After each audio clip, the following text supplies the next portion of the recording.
Farmers laughed at the new maid for being black, their cruel voices echoing through dusty streets as the trembling woman clutched her carpet bag, walking toward the grand estate while weathered men spat tobacco and predicted her swift failure.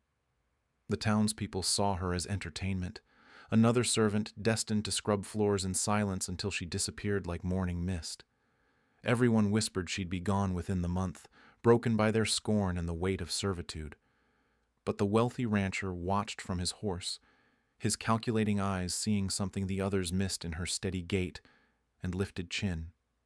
What they didn't know was that her arrival would threaten everything they believed about power, worth, and who deserved respect in their small world. The rancher's choice to defend her could cost him his fortune and standing, while her hidden past could either elevate them both or destroy any chance of acceptance. Would their unlikely alliance survive the town's determination to crush what challenged their beliefs? Before we continue, comment where you are tuning in from. Perhaps we will publish a story there. The stagecoach wheels ground to a halt in a cloud of dust and broken dreams. Amara Field stepped down onto the wooden platform, her worn carpetbag heavy in her grip. The letter of employment crinkled in her other hand as she surveyed Millbrook Valley for the first time. Whispers started immediately. 3 farmers lounged against the general store, their eyes following her every movement. The tallest one spat into the dirt and nudged his companion. Their laughter carried across the empty street like a warning. Amara straightened her shoulders and began walking toward the edge of town. The Whitmore estate sat on a hill overlooking the valley, its white columns visible even from here. Each step forward brought more stares from doorways and windows. A woman swept her porch with unnecessary vigor, pausing only to shake her head. 2 children playing in the dust stopped their game to gape. Their mother quickly ushered them inside, slamming the door behind them. The farmers pushed off from the store wall and followed at a distance. Their boots scraped against the wooden sidewalk in rhythm with their muttered comments. Amara kept her eyes fixed on the mansion ahead. Main Street stretched longer than it should have. Every building seemed to lean inward, creating shadows that felt like judgment. The barbershop pole spun lazily while faces pressed against the window glass inside. A wagon rolled past, the driver making a show of covering his nose with his sleeve. His passenger pointed and said something that made them both laugh. The sound bounced off the false storefronts and followed Amara like an echo. She reached the dirt road leading up to the Whitmore property. The farmers had grown bolder, closing the distance between them. Their leader, a man with a gray beard and hostile eyes, called out behind her, "You sure you got the right place, girl?" Amara did not turn around. Her feet found the gravel path and carried her forward. The mansion grew larger with each step, promising sanctuary from the voices below. The front porch welcomed her with shade and silence. She climbed the steps and knocked on the heavy oak door. Behind her, the farmers had gathered at the property line, unwilling to trespass but eager to watch her humiliation. The door opened to reveal an elderly woman with silver hair and kind eyes. Mrs. Cordelia Whitmore stood with the aid of a walking stick, squinting slightly as she studied her visitor. "You must be Amara. Please, come inside." The entryway took Amara's breath away. Crystal chandeliers caught the afternoon light and scattered rainbows across polished marble floors. Oil paintings of stern ancestors lined the walls, their eyes following her movement. Mrs. Whitmore led her into a sitting room furnished with velvet chairs and mahogany tables. Tea service waited on a silver tray, steam rising from the delicate china cups. "I imagine the journey was difficult." Amara nodded and accepted the offered seat. The cushions embraced her tired body like a luxury she had almost forgotten existed. "Your letter mentioned household duties." Mrs. Whitmore smiled and lifted her teacup with shaking hands.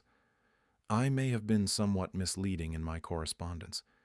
You see, my eyesight has been failing for months. I need someone who can read my correspondence and help manage my affairs." The words hung in the air between them. Amara felt her pulse quicken with understanding. "You need a companion, someone educated. My daughter wrote to me about your qualifications before she passed. She spoke very highly of your teaching abilities and your character." A crash outside interrupted their conversation. Through the window, they could see more townspeople gathering in the yard.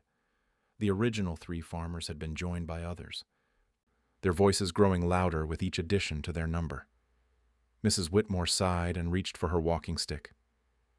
"I suppose we should address this before it gets out of hand." They stepped onto the front porch together. The crowd had grown to nearly a dozen men, with Clive Turner at their center. His gray beard jutted forward as he pointed an accusing finger at the house. "Mrs. Whitmore, with respect, the whole town's talking about your new help. Folks are wondering if you've thought this through properly." The elderly woman's grip tightened on her walking stick. "My household decisions are hardly the concern of the townspeople, Mr. Turner. When it affects the whole community, it becomes our business. Some of us depend on trade with this estate." More voices joined in agreement. The crowd pressed closer to the porch steps. Emboldened by their numbers, Amara stood frozen beside Mrs. Whitmore, feeling the weight of their collective stare. "Perhaps you should reconsider your choice," Turner continued, "for the good of everyone involved." The sound of approaching hooves cut through the tension. A lone rider emerged from the trees bordering the property, his horse moving at an easy pace despite the chaos ahead. Ezekiel Monroe dismounted near the crowd and handed his reins to a nearby fence post. His boots made no sound as he walked through the gathered farmers, who parted reluctantly to let him pass. He had built his ranch from nothing after arriving in the valley as an orphan boy. Every acre of land and head of cattle represented years of backbreaking work and careful planning. The townspeople respected his success even if they questioned his methods. Turner's voice faltered as Zeke approached the porch steps. "Ezekiel, perhaps you can talk some sense into Mrs. Whitmore about this situation." The rancher looked up at both women, his expression unreadable. The crowd waited for his response, confident that he would side with tradition and common sense. Instead, Zeke climbed the porch steps and extended his hand toward Amara. She hesitated for only a moment before placing her fingers in his palm. The gesture sent shockwaves through the watching crowd. Several men stepped backward as if struck. Turner's mouth fell open in disbelief. Zeke's voice carried clearly across the suddenly silent yard. "Mrs. Whitmore's judgment has always been sound. I see no reason to question it now." The crowd dispersed slowly after Zeke's declaration, their whispers carrying threats of boycotts and social exile. Amara watched them retreat down the hill, her hand still tingling from the rancher's unexpected touch. Mrs. Whitmore invited Zeke inside for their weekly business discussion. The sitting room felt different now, charged with an energy that had not existed before the confrontation. Amara served tea while the two discussed cattle rotations and grain prices. "Your books show a discrepancy in the feed costs," Amara observed, glancing over Zeke's shoulder at his ledger. He turned to study her face. "You read financial records?" "Among other things." Mrs. Whitmore smiled from her chair. "Amara attended the Freedmen's Seminary in Atlanta. She has teaching credentials and experience managing school finances." Zeke's eyebrows raised slightly. He had assumed she was simply another domestic worker, perhaps with basic literacy skills. The revelation shifted something in his perception. "The grain cooperative has been overcharging you by 15%, Amara continued, pointing to specific line items. "Their calculations assume you cannot verify the mathematics." The rancher studied the numbers with new respect.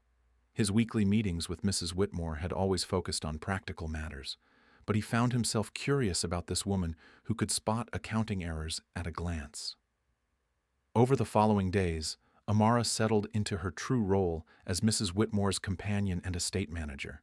The elderly woman's correspondence revealed a complex web of charitable activities and business investments that extended far beyond Millbrook Valley. Letters arrived daily from schools, orphanages, and struggling families requesting assistance. Mrs. Whitmore dictated responses while Amara organized the requests by priority and available funds.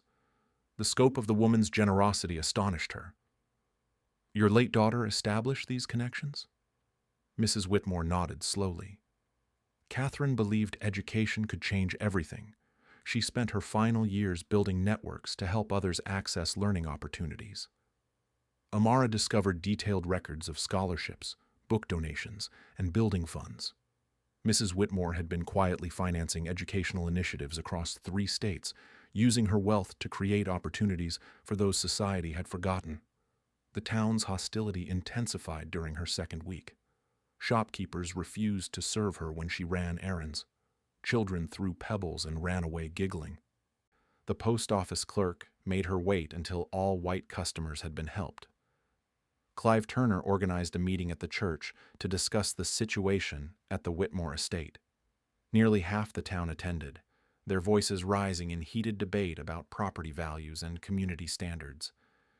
Ezekiel Monroe did not attend the meeting, but his absence spoke louder than any speech. His continued visits to the Whitmore estate became a topic of intense speculation and disapproval. "They say he's lost his mind," Mrs. Whitmore reported after hearing gossip from her housekeeper. "Some suggest his success has made him forget his place in the community." Amara felt the weight of responsibility for disrupting not only her own life, but also the rancher's reputation.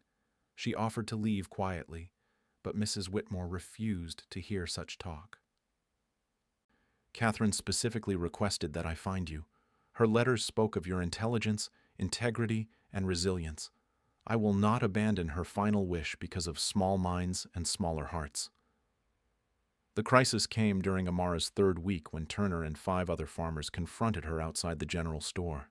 They formed a semicircle around her, blocking her path to the street. "You need to understand something," Turner said, his voice low but carrying clearly. "This town has ways of dealing with people who do not belong. Mrs. Whitmore will not live forever. When she passes, you will have nothing and nowhere to go. It would be better for everyone if you left now." The other men nodded agreement, their faces hard with conviction. Amara stood perfectly still, her market basket clutched in both hands like a shield. "Can you even read?" Turner continued, emboldened by her silence. "Or has the old woman been fooled by someone pretending to be more than they are?" He pulled a crumpled paper from his pocket and thrust it toward her. "This is a legal document about property rights. Read it aloud if you are so educated." Amara took the paper and studied it briefly. The document was indeed legal in nature, outlining territorial water rights and grazing boundaries.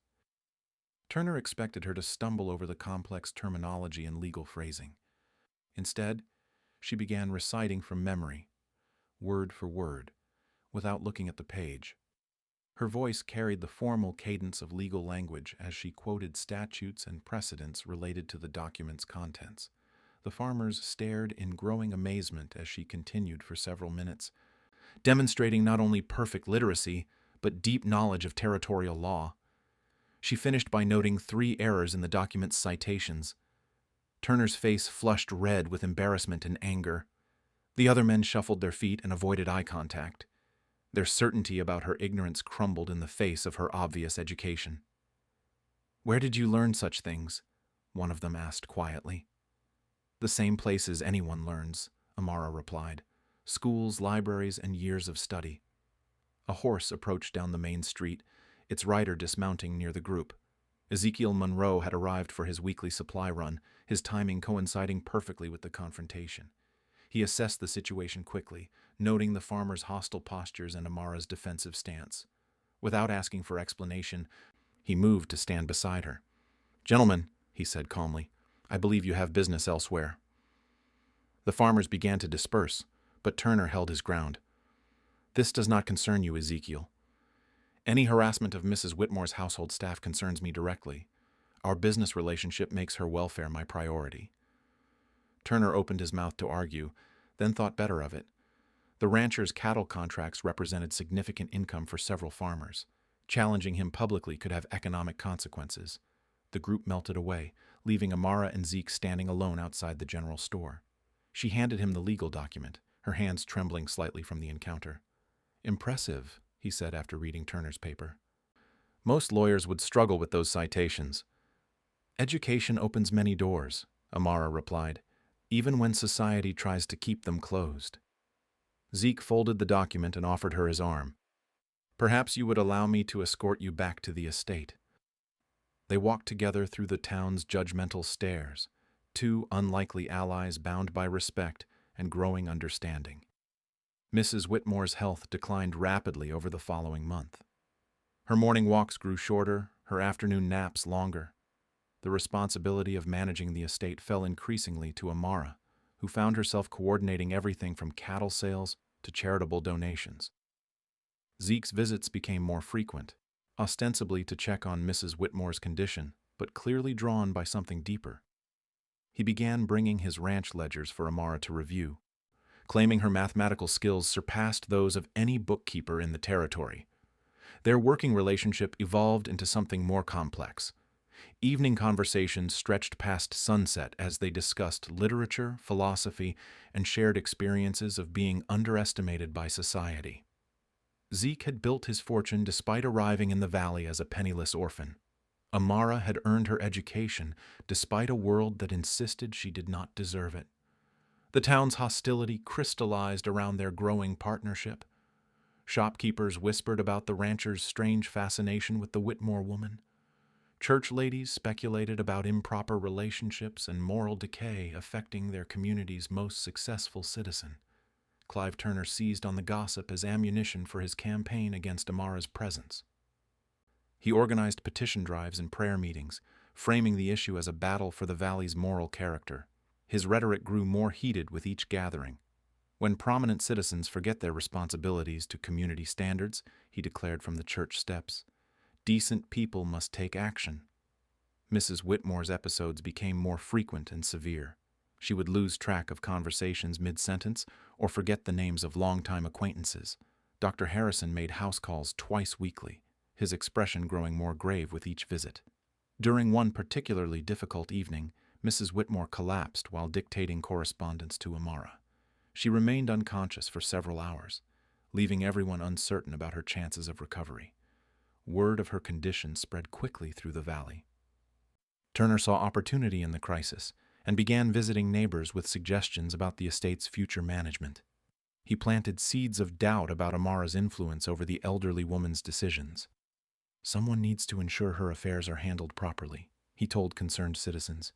We cannot allow an outsider to take advantage of her weakened state. The legal challenge came within days of Mrs. Whitmore's collapse. Turner filed papers with the territorial court claiming the elderly woman was mentally incompetent and unable to manage her own affairs. He requested appointment as temporary guardian to protect her interests. The petition detailed alleged evidence of Mrs. Whitmore's declining mental state and suggested she was being manipulated by an unscrupulous employee. Turner positioned himself as a concerned neighbor, acting to protect a vulnerable widow from exploitation. Amara received the court papers on a gray morning that matched her mood. The legal language was clear and threatening. If Turner succeeded, he would gain control of the estate and could dismiss her immediately. She found Mrs. Whitmore in the garden, sitting quietly among her roses. The elderly woman's clarity had returned somewhat, though her physical strength remained diminished. Clive Turner believes he can steal everything you have built, Amara said, showing her the documents. Mrs. Whitmore read slowly, her lips moving silently as she processed the accusations. Her eyes hardened with each paragraph. He underestimates both of us. Together they began preparing their defense. Amara organized financial records going back 5 years, demonstrating consistent and sound decision-making. Bank statements showed careful management of investments and charitable giving. Business correspondence revealed sharp negotiating skills and strategic thinking. Zeke arrived that afternoon for what had become his daily check on Mrs. Whitmore's condition. He found both women surrounded by papers and ledger books, their faces determined despite the circumstances. Turner has overplayed his hand, he said after reviewing the legal challenge. But he has allies who want to see you fail. Then we need allies of our own, Amara replied. The next weeks passed in careful preparation. Amara cataloged every business decision Mrs. Whitmore had made, cross-referencing them with market conditions and outcomes. The records revealed a pattern of intelligent choices that had preserved and grown the estate's value. She discovered something else in the process.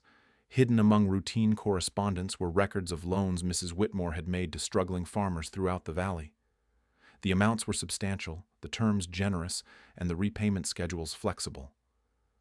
Turner's name appeared repeatedly in the loan records. His farm had received emergency funding 3 times in the past 2 years. Without Mrs. Whitmore's intervention, he would have lost everything to creditors. The irony was perfect and damning. The man trying to seize control of the estate owed his survival to the woman he claimed was incompetent. Amara showed the loan documents to Zeke during one of their evening strategy sessions. He whistled softly as he read the amounts and terms. Half the farmers in the valley are in her debt. They just do not realize it yet. Turner has been very careful to keep his borrowing quiet. His public image depends on appearing successful and independent. Mrs. Whitmore had been protecting the pride of men who now sought to destroy her. Her generosity had become their vulnerability. The court hearing was scheduled for the following Friday. Turner had gathered testimonies from townspeople claiming to have witnessed Mrs. Whitmore's confusion and erratic behavior. His case painted her as a tragic figure losing her mental faculties while being controlled by someone with ulterior motives. Amara spent sleepless nights reviewing her defense strategy. She would need to prove Mrs. Whitmore's competence while exposing Turner's hypocrisy. The loan documents were powerful evidence, but using them would humiliate men who genuinely needed help. The ethical dilemma weighed heavily on her conscience. Destroying Turner's reputation would also harm his family and workers, but allowing him to succeed would destroy Mrs. Whitmore's legacy and eliminate resources that helped the entire community. Zeke sensed her internal struggle during their final preparation meeting. Sometimes doing the right thing requires hurting people who have chosen to become enemies. Mrs. Whitmore never intended those loans to become weapons. She also never intended to let bullies destroy everything she built. The morning of the hearing arrived with unseasonable cold and threatening clouds. Amara dressed carefully in her finest dress. Knowing that every detail of her appearance would be scrutinized and judged, Mrs. Whitmore insisted on attending despite her weakened condition. She wore her late husband's military medals pinned to her black dress, a reminder of the family's long history of service to the community. They rode to town in Zeke's carriage, passing groups of curious townspeople heading toward the courthouse. The hearing would be public, allowing the entire valley to witness the confrontation that had been building for months. The courthouse steps were crowded with spectators when they arrived. Turner stood near the entrance, surrounded by supporters and looking confident about his chances of victory. He had no idea that his financial secrets were about to become public knowledge. The courthouse filled rapidly with curious spectators, eager to witness the confrontation that had divided their community. Judge Morrison called the session to order, his weathered face betraying no emotion as he reviewed the petition before him. Turner's lawyer presented his case methodically. Witnesses testified to Mrs. Whitmore's recent episodes of confusion and memory loss. The doctor acknowledged her declining physical health, though he stopped short of declaring her mentally incompetent.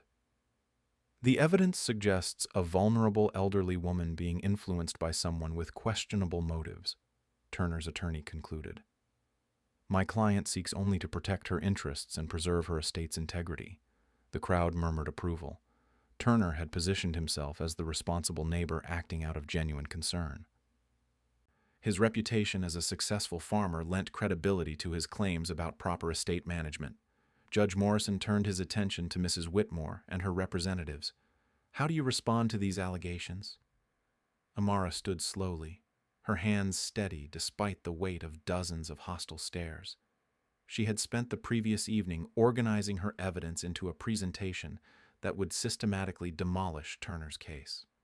Your Honor, I have prepared a comprehensive review of Mrs. Whitmore's financial decisions over the past 5 years. These records demonstrate consistent sound judgment and strategic thinking. She began with the estate's investment portfolio, showing how Mrs. Whitmore had diversified holdings and adapted to market changes. Bank statements revealed steady growth in asset values despite economic uncertainties that had devastated other landowners. The business correspondence painted a picture of a sharp negotiator who secured favorable contracts and maintained productive relationships across the territory. Letters from lawyers, bankers, and business partners consistently addressed Mrs. Whitmore as a respected equal. These documents span the entire period during which Mr. Turner claims Mrs. Whitmore was incompetent, Amara explained. They show no evidence of poor judgment or decision-making lapses. Turner's confidence began to waver as Amara methodically presented evidence that contradicted his witnesses' testimonies. The financial records were too detailed and consistent to dismiss as fabrications. Judge Morrison studied the bank statements and investment summaries with obvious interest.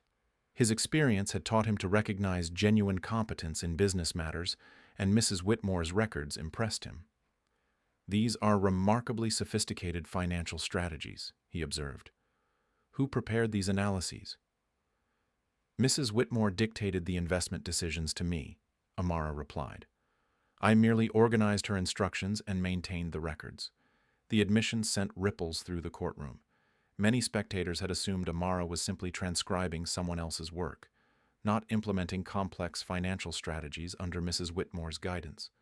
Amara sensed the moment had arrived for her most devastating revelation.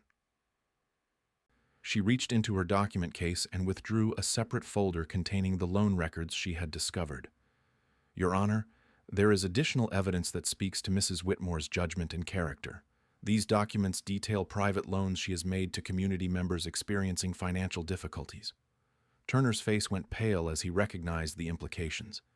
His supporters began exchanging worried glances, suddenly uncertain about the wisdom of challenging someone who might hold their financial secrets. Amara opened the folder and began reading names and amounts. The list included nearly half the farmers in the valley, many of whom were sitting in the courtroom as Turner's witnesses. "Mrs. Whitmore has provided over $50,000 in emergency loans during the past 3 years," she announced. "The terms were generous, the interest rates below market value, and the repayment schedules flexible to accommodate agricultural cycles." The courtroom erupted in whispers and shocked exclamations.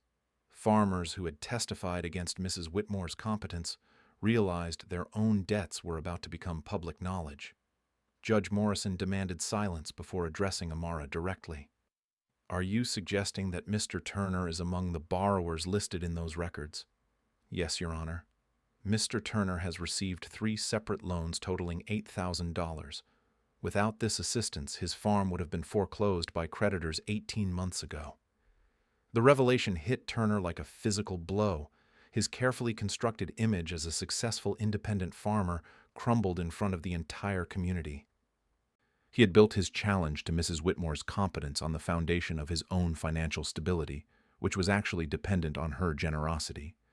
Several spectators began leaving the courtroom, unwilling to hear their own financial difficulties exposed.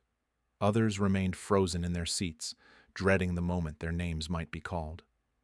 Amara continued reading from the loan records, detailing how Mrs. Whitmore had quietly prevented multiple foreclosures and bankruptcies. Her charitable giving had extended far beyond public donations to include private assistance that preserved families and livelihoods. "The woman Mr. Turner claims is incompetent has been the financial backbone of this community," Amara stated. "Her judgment has kept dozens of farms operational and families housed." Turner's lawyer requested a recess to consult with his client, but the damage was irreversible. The case for Mrs. Whitmore's incompetence had collapsed under the weight of evidence showing her shrewd business acumen and generous character. Judge Morrison studied the loan documents while the courtroom buzzed with shocked conversations.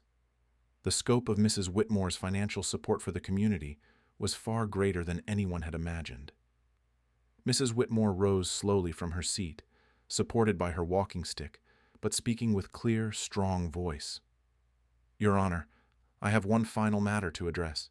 She reached into her purse and withdrew a sealed envelope. "This document outlines my plans for the estate's future. I believe it will resolve any questions about my mental competence and decision-making abilities." The envelope contained a will that had been drafted 6 months earlier with the assistance of attorneys in the territorial capital. The document's complexity and detailed provisions demonstrated sophisticated estate planning that contradicted claims of mental incapacity. But the will's contents shocked everyone present even more than its existence. Mrs. Whitmore had bequeathed her entire estate to establish a school for children of all backgrounds, with Amara designated as the institution's first headmistress. "I have spent my life accumulating wealth," Mrs. Whitmore explained. "My daughter Catherine believed education could transform society. This bequest honors her memory and creates opportunities for future generations." The courtroom fell silent as people absorbed the implications. Mrs. Whitmore was not only mentally competent, but had developed a visionary plan that would benefit the entire community's children. Turner sat slumped in his chair, his challenge reduced to rubble by revelations of his own dependence on the woman he had tried to destroy. His supporters began quietly distancing themselves, unwilling to be associated with his failed power grab. Judge Morrison reviewed the will's provisions, noting the detailed planning and legal sophistication required for such a comprehensive document. No incompetent person could have conceived or executed such complex estate planning. "Mr. Turner," the judge said finally, "your petition is denied. Mrs. Whitmore has demonstrated remarkable competence in both business and philanthropic matters. This court finds no evidence supporting claims of mental incapacity." The hearing concluded with Turner's humiliation complete and Mrs. Whitmore's reputation not only restored, but elevated. The school bequest transformed her from wealthy widow to visionary benefactor in the community's perception. As they left the courthouse, Zeke took Amara's hand publicly for the second time. The gesture carried different meaning now, representing not just solidarity but partnership in building the future Mrs. Whitmore had envisioned. The courthouse steps emptied slowly as townspeople processed what they had witnessed. Turner stumbled past without making eye contact, his supporters melting away like morning frost. The man who had entered as a respected farmer left as a debtor, exposed and humiliated. Eliza Cartwright approached Mrs. Whitmore near the courthouse entrance. The widow had lost her husband to consumption 2 years earlier and struggled to maintain their small farm alone. Her name had appeared on the loan documents, though Amara had discreetly omitted reading it aloud. "I never properly thanked you for your kindness," Eliza said quietly. "Without your help, my children would have lost their home." Mrs. Whitmore took her hand gently. "Your husband was a good man. I simply honored his memory by protecting his family." Other farmers began approaching, their faces showing mixtures of gratitude and shame. Men who had supported Turner's challenge now understood they had been attacking their own benefactor. The cognitive dissonance created awkward attempts at apology and explanation. Amara watched the interactions with fascination. Mrs. Whitmore accepted each acknowledgement with grace, never mentioning the betrayal of supporting someone who sought to destroy her. Her dignity and victory impressed even former enemies. The ride back to the estate passed in contemplative silence. Mrs. Whitmore seemed energized by the morning's events, sitting straighter and speaking with renewed clarity.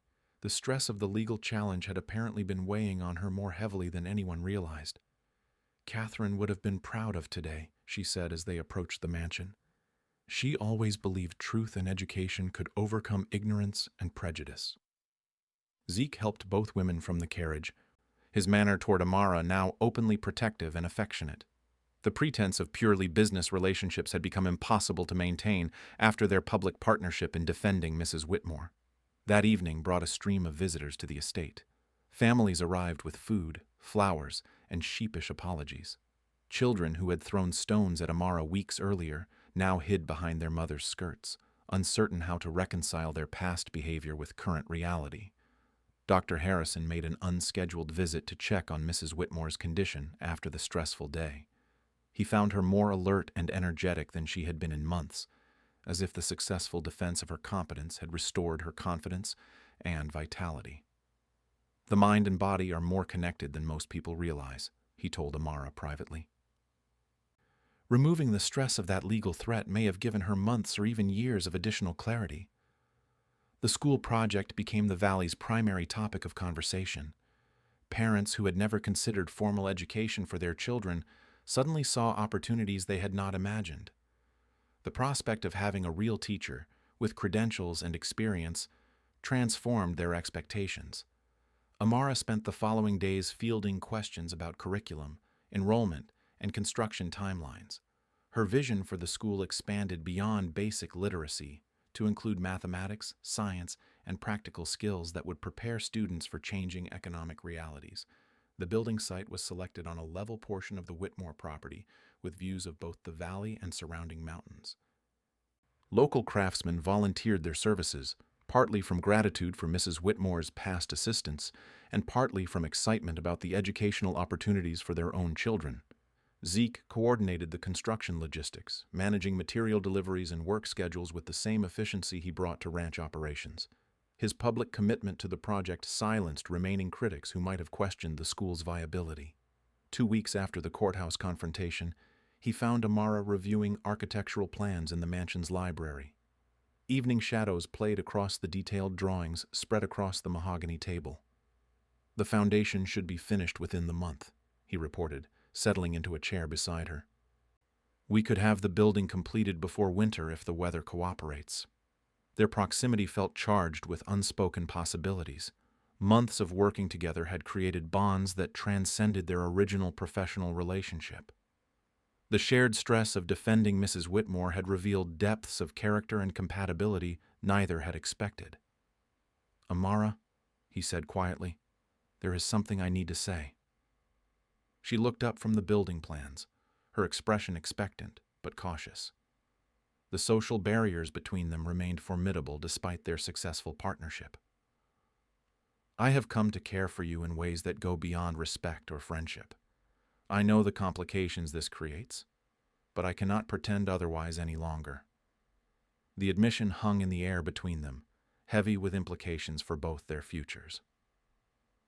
A relationship between a successful white rancher and an educated black woman would challenge every social convention in the territory. "The feelings are mutual," she replied carefully, "but we both understand what such an attachment would mean for your standing in the community. My standing means nothing if it requires me to deny my heart."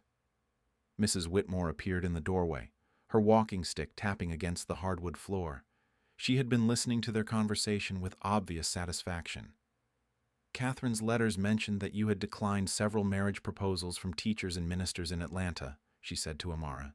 "She wondered if you were waiting for someone worthy of your intelligence and character." She moved to stand beside the couple, placing one hand on each of their shoulders. "I believe she would approve of your choice." The endorsement from the Valley's most respected matriarch transformed the situation completely. If Mrs. Whitmore supported their relationship, opposition from others would carry significantly less weight. "There will still be challenges," Amara warned. "People who accept me as a teacher may not accept me as a rancher's wife."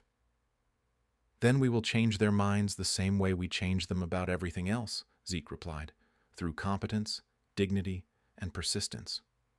Mrs. Whitmore smiled as she watched them navigate their new understanding. The school project had brought them together, but their partnership would extend far beyond educational goals. "Catherine always said the best marriages were based on shared purpose and mutual respect," she observed. "You have both in abundance." Outside, the valley spread beneath a canopy of stars that had witnessed countless changes over the centuries. Another transformation was beginning, one that would reshape not only two individual lives, but the entire community's understanding of what was possible. The foundation stones were already laid, both for the school building and for a future none of them had imagined when Amara first stepped off that dusty stagecoach months earlier. Spring arrived early the following year, bringing with it the completion of the Millbrook Valley School. The white clapboard building stood proud against the mountain backdrop, its bell tower visible from every farm in the valley. Hand-carved wooden desks filled two spacious classrooms, while a third room housed a small library donated by families throughout the territory. Zeke had proposed to Amara on Christmas morning, presenting her with his grandmother's ring while snow fell softly outside the mansion windows. Mrs. Whitmore had wept with joy, claiming it was the best Christmas gift she had received since Catherine's birth decades earlier. Their wedding took place in the completed school building, officiated by a minister from the territorial capital who specialized in progressive ceremonies. The guest list included farmers who had once mocked Amara's arrival, their presence testament to how completely attitudes had shifted over the months. Eliza Cartwright served as matron of honor, her friendship with Amara having deepened through their shared commitment to the school project. She had become the institution's most dedicated volunteer, organizing fundraising events and coordinating parent involvement. Turner attended the wedding alone, his wife having left him after the courthouse humiliation exposed their family's financial dependence on Mrs. Whitmore's charity. He approached Amara during the reception, his hat in his hands and his eyes fixed on the ground. "I owe you an apology that I can never adequately express," he said quietly. "My pride made me cruel to someone who had shown my family nothing but kindness." Amara accepted his words with the same grace she had shown throughout her trials. We all make mistakes when we let fear override our better judgment. What matters is learning from them. The exchange marked a turning point in Turner's relationship with the community. He began volunteering at the school construction site, his carpentry skills proving valuable in finishing the interior details. Hard work became his form of penance. Mrs. Whitmore's health had stabilized remarkably since the legal victory. Dr. Harrison attributed her improvement to reduced stress and renewed purpose, though he cautioned that her underlying condition remained serious. She threw herself into school preparations with enthusiasm that reminded everyone of her younger self. The curriculum Amara developed challenged traditional educational approaches. Along with reading, writing, and arithmetic, students would learn practical skills like bookkeeping, basic law, and agricultural science. The goal was preparing children for a changing world that would demand more than their parents' generation had needed. Enrollment exceeded all expectations. Families traveled from neighboring valleys to register their children, attracted by reports of the school's comprehensive program and exceptional teacher. The 2 classrooms designed for 30 students would accommodate nearly 50 when classes began. Opening day arrived with unseasonable warmth and clear skies. Parents gathered outside the school building at dawn, many having traveled through the night to witness this historic moment. Children clutched new slates and primers purchased specially for the occasion. Amara stood in the doorway, wearing a blue dress that Zeke had given her for their 6-month anniversary. Her hair was pulled back in a practical bun, but her eyes sparkled with excitement that transformed her entire appearance. This moment represented the culmination of dreams she had nurtured since childhood. The morning bell rang across the valley, its clear tone carrying promises of knowledge and opportunity to every corner of the community. Children streamed through the school doors, their chattering voices creating a symphony of youthful energy. Mrs. Whitmore arrived in her carriage to observe the first day of classes, her role as school founder earning her a place of honor among the spectators. She walked slowly through the classrooms, watching Amara work with students who represented every family in the valley. The sight of children from different backgrounds learning together fulfilled a vision that had sustained her through months of controversy and challenge. Her investment in education was already paying dividends in ways that transcended financial calculations. Zeke balanced his time between ranch operations and school support, often arriving in the afternoons to help with practical lessons about animal husbandry and land management. His presence legitimized the institution among families who might otherwise have questioned unconventional teaching methods. Their marriage had become a symbol of positive change rather than social disruption. Young couples throughout the territory looked to them as examples of partnerships based on mutual respect and shared purpose, rather than mere convenience or economic arrangement. The school's reputation spread rapidly through the territorial education network. Visiting teachers arrived from distant communities to observe Amara's methods and adapt them for their own institutions. The Millbrook Valley School became a model for integrated education that challenged assumptions about what was possible. By winter's end, standardized test results confirmed what everyone had observed firsthand. Students were achieving academic levels that surpassed those in larger towns with more established schools. The combination of innovative curriculum and dedicated teaching was producing remarkable outcomes. Turner's daughter emerged as one of the school's most promising pupils, her natural intelligence finally receiving proper nurturing. The irony was not lost on her father, who had nearly destroyed the institution that was now transforming his child's prospects. Mrs. Whitmore lived to see the school's first graduation ceremony, though her health had begun declining again as winter deepened. She sat in the front row wearing her finest dress, tears streaming down her face as she watched young people receive diplomas that would open doors throughout the territory. "Catherine would be so proud," she whispered to Amara during the ceremony. "You have exceeded even her most optimistic dreams."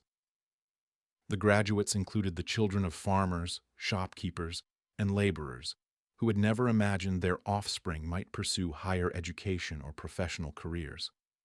Several had already received acceptance letters from colleges in distant states, their academic preparations making them competitive candidates. Summer brought news that the territorial government was considering the Millbrook Valley School as a template for educational expansion throughout the region. Legislators visited to study the integration model and interview families about their experiences with unconventional teaching approaches. Amara and Zeke celebrated their second wedding anniversary by breaking ground on an addition to the school building. Enrollment had grown to include students from 5 surrounding valleys, necessitating expanded facilities and additional teachers. The woman who had arrived as a supposed maid now supervised a staff of 4 educators and managed an annual budget that rivaled those of territorial colleges. Her transformation from scorned outsider to respected community leader demonstrated the power of persistence, dignity, and unwavering commitment to excellence. The laughter that had once mocked her arrival now celebrated achievements that elevated the entire valley. Children who might have spent their lives trapped by limited expectations were preparing for futures their parents had never dared imagine. The late afternoon sun cast long shadows across the schoolyard where students played games that crossed all social boundaries. Their voices carried the music of possibility, echoing across fields where their grandchildren would someday build even greater dreams.